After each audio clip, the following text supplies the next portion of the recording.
Martine Vassal, bonjour. Bonjour Elsa.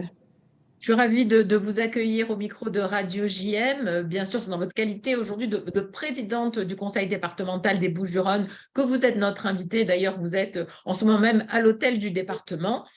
Pour ne pas oublier les horreurs qui ont été commises ici à Marseille entre le 22 et le 24 janvier 43, vous allez ce soir présider une cérémonie qui va commémorer le 80e anniversaire de ces rafles à l'hôtel du département à partir de 18 heures. Qu'est-ce qui a motivé, Martine Vassal, votre volonté d'organiser cette cérémonie ce soir? Ben, Elsa, plusieurs choses. D'abord, je crois que c'est important de souligner qu'aujourd'hui, cela fait 80 ans que, il y a eu cette répression horrible et abominable qui s'est passée sur le centre-ville de la deuxième ville de France, sur le quartier de l'Opéra et le quartier du Vieux-Port. Donc, c'était aussi important de pouvoir eh bien, fixer à ce moment-là l'attention de tout un chacun sur ces événements terribles. Et l'important également, c'était de travailler sur le devoir de mémoire pour que chacun et chacune puisse savoir que bien, il y a eu ces exactions qui se sont passées. C'était important de le marquer et de le notifier. Hmm. Donc, voilà la raison pour laquelle aujourd'hui, aujourd'hui, le département va malheureusement euh, mettre en avant ce terrible événement. Donc c'est la première fois que nous le faisons de manière aussi importante.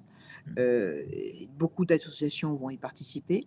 Beaucoup de membres de la communauté aussi vont venir témoigner sur ce qui s'est passé. Et puis également, un travail qui a été fait par le conseil départemental des jeunes pour travailler sur ce devoir de mémoire qui est un devoir indispensable qui me tient particulièrement à cœur depuis très Depuis très toujours. longtemps, Depuis depuis toujours. toujours. Et donc c'était la raison aussi pour laquelle j'ai souhaité qu'on consacre ce moment à ce devoir de mémoire pour que cette rafle ne soit pas une rafle oubliée Absolument. et que C'est vraiment je le me mot, rappelle de ce enfin, qui s'est vous venez de prononcer le mot. On a vraiment l'impression que même si nous, ici, nous, localement, et des populations qui ont été touchées par ces rafles, se commémorent chaque année, se souviennent de cela, on a quand même l'impression que c'est une page d'histoire qui, au niveau national, a été complètement écartée, oubliée. Et puis même ici, localement, on se rend compte que beaucoup de gens n'en ont jamais entendu parler. tout à fait. Bon, peut-être parce qu'aussi il y a de moins en moins de témoins qui restent encore vivants, cela fait 80 ans, mais justement, il n'y a pas que la fin de la Deuxième Guerre mondiale, il n'y a pas que la libération la semaine prochaine du camp d'Auschwitz, il y a aussi des événements qui se sont passés, qui sont des événements odieux, qu'on oublie, comme d'ailleurs on a oublié pendant un moment le camp d'Émile. C'est vrai. Et c'est un peu la même raison qui nous pousse à mettre en avant ce qui se fait au camp d'Émile pour que notre jeunesse aussi soit au courant et qu'il y ait un passage de relais de la mémoire. Et il ne faut, et je le dis, hein, je le dis régulièrement dans plusieurs domaines, mais c'est très important de savoir ce qui s'est passé auparavant pour savoir après où on va. Donc, oublier peut aider à se guérir, mais je crois que ce qui est important, c'est que sur les futures générations, on n'oublie pas ce qui s'est On passé. se souvienne. C'est vrai. Et ce travail parce qu'on parle toujours de la rafle du Veldiv, mais c'est vrai que les rafles de Marseille sont beaucoup moins mises en avant et c'est important, c'est notre devoir ici sur ce territoire que cela remonte au niveau national. Bien sûr, ça me semble une évidence et à vous aussi. Puis, je voudrais qu'on en profite, Martine Vassal, pour rappeler, vous venez d'évoquer le camp d'Émile, je voudrais qu'on rappelle toute l'action que mène le département auprès des collégiens, justement pour aller visiter le camp d'Émile. C'est extrêmement important. On a la chance d'avoir cela sur notre territoire. Je sais à quel point c'est un sujet qui vous tient à cœur. Tout à fait. D'abord parce que, et là je vais revenir sur ces 3 jours, c'est quand même 20 000 personnes. Vous disiez le Veldiv, effectivement, mais c'est 20 000 personnes qui ont été rappelées sur 3 jours. C'est considérable. Sur 800 000 habitants, c'est quand même quelque chose qui a du poids. Donc ces 20 000 personnes, c'est normal que nous mettions en avant ce qui s'est passé à ce moment-là. Et puis le camp d'Émile, oui, c'est un endroit qui est chargé d'histoire, chargé d'histoire où, un peu comme les rafles du Vieux-Port et de l'Opéra, à un moment, on a mis un mouchoir dessus pour pas regarder ce qui s'était passé. Mais il s'est également passé des horreurs. Et donc, ce qui était important pour nous, c'est de permettre aux collégiens du département, eh bien, de venir et de regarder au niveau des différents génocides, quels qu'ils soient d'ailleurs, hein, pas uniquement le génocide de la Deuxième Guerre mondiale, mais les génocides qui se sont passés avant et après et qui malheureusement continuent à se passer aujourd'hui, pour que notre jeunesse soit sensibilisée sur ces actes. Donc oui, chaque année, ce sont un nombre important de jeunes qui y vont. On doit être maintenant depuis donc les premières visites ont eu lieu en 2016. On doit avoisiner les 30 000 enfants qui ont fait le déplacement avec une raison aussi particulière pourquoi la troisième, parce que c'est au programme de troisième. La Deuxième Guerre mondiale est au programme de troisième.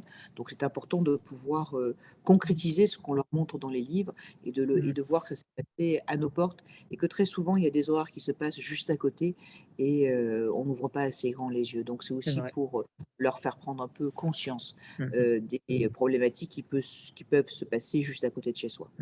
Et c'est ainsi d'ailleurs qu'a été construite la commémoration de ce soir. Alors, bien sûr, vous allez prendre la parole, évidemment, des représentants aussi communautaires, des représentants aussi de ce comité Saint-Jean, hein, puisque ce sont des rafles, il y a aussi ces rafles-là. Et puis, comme vous l'avez si bien dit, la jeunesse représente des témoignages aussi. Tout cela va faire le lien entre les témoins et cette jeunesse que vous mettez en avant.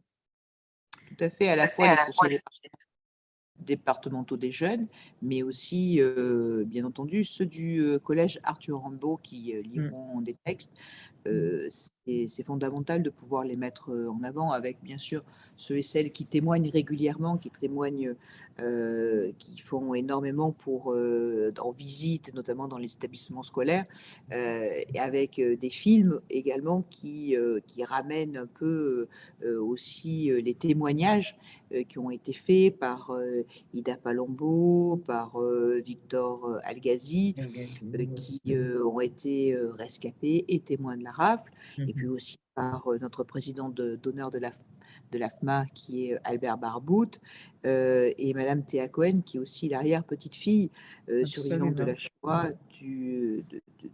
pour témoigner de ce qui s'est passé. Je crois que c'est important que ces personnes puissent continuer aux côtés des membres des présidents d'associations, à la fois du CRIF, du Consistoire, du Fonds unifié, pour pouvoir étayer les propos qui seront donnés par les différentes autorités. Je crois que ça, c'est important aussi de pouvoir le faire.